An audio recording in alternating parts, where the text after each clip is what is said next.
A very shiny good morning to all my dear kids. So in the last video we already learned about work. किसके बारे में पढ़ा था हमने? Work के बारे में पढ़ा था. That what is work, and as well as we just read about force. What is work? Work is said to be done when a force moves an object, changes its shape, size or direction of the movement.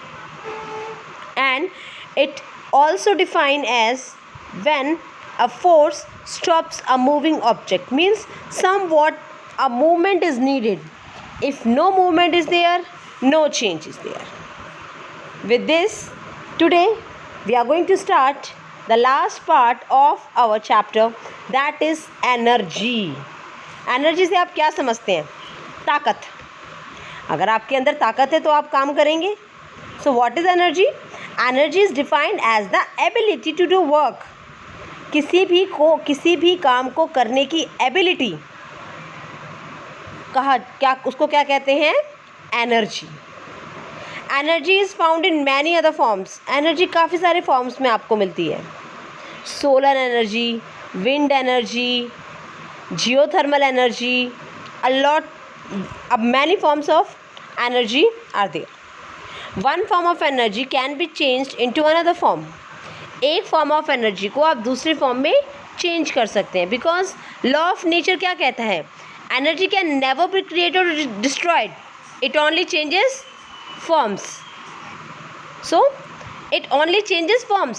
सिर्फ form change करती है, एक form से दूसरे form में convert होती है. Okay, so what is main? Main is energy, and you have to understand that energy only changes form. Energy सिर्फ फॉर्म चेंज करती है, ना ये क्रिएट की जाती है ना ये डिस्ट्रॉय की जाती है. Now let me give you some examples of energy. Photosynthesis process. Photosynthesis process के बारे में तो आपने कई बार सुना होगा. फोटोसिंथेसिस प्रोसेस में क्या होता है कि प्लांट्स जो हैं वो ट्रैप करते हैं sunlight during this process to prepare food. क्या प्रिपेयर करते हैं? फूड प्रिपेयर करते हैं. तो this process is known as photosynthesis process. जैसे आपके पिक्चर में दिखाई दे रहा है, water is going and what is carbon dioxide is needed, sunlight is needed, and what they just give out. Carbon dioxide लेकर प्लांट्स क्या देते हैं? ऑक्सीजन देते हैं in the presence of sunlight and water. So solar energy is being used in this form, in this process. Next you can see solar cooker is there. The sun's energy is also changed and used as heat energy. अब आप देखो, सन की energy को trap करके हम heat energy बनाते हैं. किसमें? सोलर कुकर्स में और सोलर हीटर्स में. कुकर में खाना कब कैसे बनता है? कुकर में अगर आप नॉर्मल कुकर देखते हैं तो खाना कैसे बनता है? आप गैस ऑन करते हैं. गैस से उन्हें क्या मिलता है? हीट, गर्मी मिलती है, जिससे सन एनर्जी किस में कन्वर्ट हो जाती है? हीट एनर्जी में कन्वर्ट हो जाती है, और जो उसके अंदर खाना होता है वो पक जाता है, बन जाता है. सोलर कुकर में भी यही होता है बेटा. सन की एनर्जी को ट्रैप किया जाता है और उससे कैसे यूज़ किया जाता है? As a heat energy. Now fuels like petroleum and coal are known as fossil fuels. अब देखो, मैं आपको आगे फ्यूल्स के बारे में पढ़ा रही हूँ. Fossil fuels because they are also form of energy. So petroleum and coal are known as fossil fuels. आप जानते हैं बेटा, पेट्रोलियम और पेट्रोलियम के प्रोडक्ट्स को ब्लैक गोल्ड भी कहा जाता है. Black gold because it is very valuable. बहुत वैल्यूएबल होता है ये. And now let's come to the topic. They are known as fossil fuels. Why? Because they are formed by the decaying of dead animals and plants. Fuels जो petroleum कोल है, हम इन्हें fossil fuels कहते हैं. Fossil fuels क्यों कहते हैं? क्योंकि ये किससे बनते हैं? डेड एनिमल्स और प्लांट्स से. जब वो डेड एनिमल्स और प्लांट जब वो सड़ जाते हैं तो उससे क्या बनते हैं? आपके कोल एंड पेट्रोलियम बनते हैं. These fossil fuels too have stored solar energy in them, which gives off heat and light energy on burning. In fossil fuels में क्या होता है?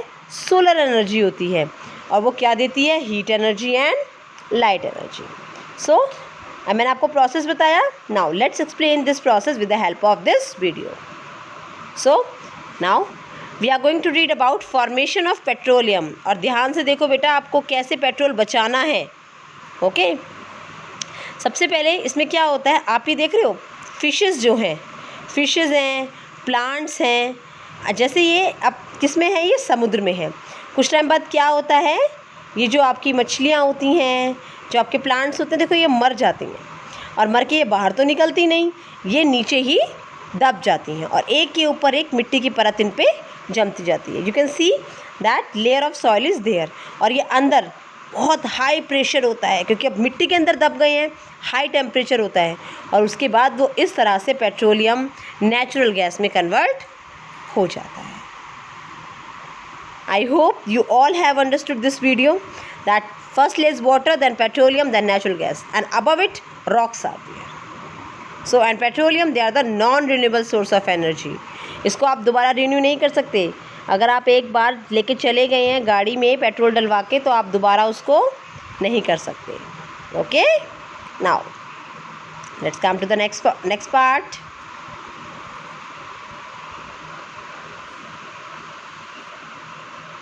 So I hope you all have understood the process of formation of petroleum. Now next, let's come to the next part, that is atomic energy. Atomic energy के बारे में अगर आप TV में देखते हैं पीछे, जब चीन के साथ you can see that some problem was there, तो बार बार एटम बम का जिक्र आ रहा था। ये इसी एटॉमिक एनर्जी से बनते हैं। Atom, what is atom? Atom is the smallest particle. किसी भी चीज़ का स्मॉलेस्ट पार्टिकल होता है एटम, छोटा, सबसे छोटा part. And when we split an atom, जब इस एटम को स्प्लिट किया जाता है तो इसमें बहुत सारी एनर्जी जो है प्रोड्यूस होती है, जिसे हम कहते हैं एटॉमिक एनर्जी। ये एनर्जी किस लिए यूज़ होती है? मोस्टली यूज़ होती है वेपन्स में of mass destruction. Mass destruction मतलब एक ऐसा डिस्ट्रक्शन जिसमें थाउजेंड्स ऑफ पीपल को एक साथ मारा जा सकता है। बेसिकली इसका जो मोस्टली यूज़ होता है वो वेपन्स में होता है। बट हम क्या समझते हैं, और इसका सेकेंड एक यूज़ क्या होता है, इलेक्ट्रिसिटी के लिए भी यूज़ होता है, for producing electricity. So now this atomic energy is now using for just producing electricity. Okay, next geothermal energy. या आप एक अर्थ की पिक्चर देख रहे हैं बेटा, इसमें आपको 3 पार्ट्स दिखाई दे रहे हैं। अबव पार्ट क्रस्ट है, उसके नीचे मेंटल, और थर्ड पार्ट है आपका कोर। कोर में 2 पार्ट्स होते हैं, inner core and outer core. ये जो आपका कोर वाला पार्ट है ये बहुत ज़्यादा गर्म होता है, जिससे क्या होती है, जियोथर्मल एनर्जी प्रोड्यूस होती है, जिसे कहते हैं ना ज़मीन की गर्मी, जियोथर्मल एनर्जी से प्रोड्यूस होती है। Next wind energy. Wind mill आप देख रहे हैं, ये विंड मिल जैसे जैसे हवा चलती है ना, ये विंड मिल घूमती है और इसके अंदर चक्की होती है, जिससे मतलब आटा पीसने के लिए फ्लोर मिल होती है। तो इस तरह से ये क्या है, wind mill. Next is dam. Dam produces hydro electricity. क्या प्रोड्यूस करते हैं? Hydro electricity. तो जैसे जैसे ये पानी नीचे गिरता है ना बेटा, इसके नीचे टर्बाइंस होती हैं, और वो टर्बाइन जब पानी बहुत स्पीड से गिरता है तो टर्बाइंस मूव करेंगी, है ना। अगर आपके पास कोई छोटा सा कोई आपके पास घूमने वाला कोई खिलौना है, और जैसे ही आप उसके ऊपर ज़ोर से पानी गिरते हैं वो ज़ोर ज़ोर से घूमता है, वैसे टर्बाइंस भी घूमती हैं और ये क्या प्रोड्यूस करती हैं? Electricity. So I hope you all have understood this part, energy part, and the types of energy also and uses. But now that is the part of the nature, and what is our part? Our part is conservation of energy. It is our duty to conserve the energy. Now what we can do? Number 1, use gadgets and appliances that used in your sources of energy. जैसे solar energy के लिए हम use कर सकते हैं, power fans होते हैं, charge batteries होती हैं, हीट होम एंड वाटर, बहुत सारी चीज़ें जिसमें हम सोलर एनर्जी का यूज़ कर सकते हैं। Next, you carpool whenever possible. Carpools करो, मीन्स कारपूल मतलब शेयरिंग। अगर आप कार में कहीं जा रहे हैं और 2-3 आपके फ्रेंड्स हैं जो सेम प्लेस पे जा रहे हैं, better to go in a same car, एक साथ जाना चाहिए। इससे क्या होगा? पेट्रोल भी बचेगा और पॉल्यूशन भी कम होगा। Switch off the engines of your car और scooter at the red light. Yes, ask your father whenever you are going somewhere and you can see that a red light is there, so ask your father, ask your elders to switch off the engine, engine, क्योंकि जब तक engine चलेगा petroleum उसमें use होगा. Reduce the use of air conditioners and room heaters. Yes, it is we have to make our body tolerable. हमें अपनी body क्या करनी चाहिए, ऐसी बनानी चाहिए कि थोड़ी सर्दी थोड़ी गर्मी हम बर्दाश्त कर सकें. So you have to use the use of reduce the use of air conditioner. Air conditioner 10 times ज़्यादा इलेक्ट्रिसिटी लेता है पंखे के मुकाबले, फ़ैन के मुकाबले. So it's better to use fan. Next, walk or ride instead of drive. Yes, whenever you're just going for a short distance, instead of drive, either you can walk or ride your bicycle. And yeah, next is whenever you just leave the room, switch off the light and fans and AC. If you're sitting in a room and light is on, fan is on, so whenever you just leave the room, you can switch off that.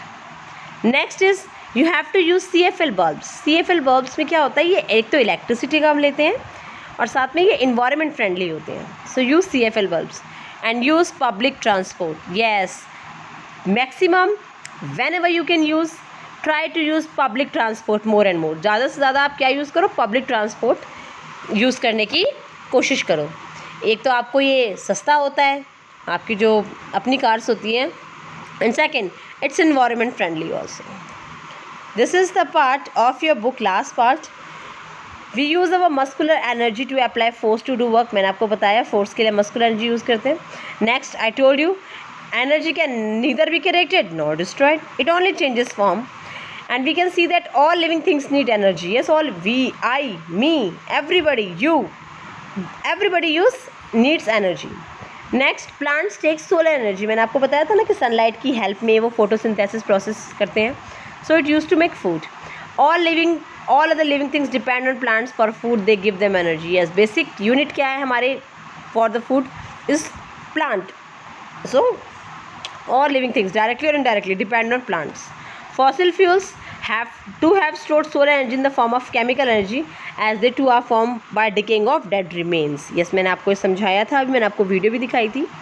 Next, we also use kinetic energy. इस kinetic energy क्या होती है, movement की energy होती है.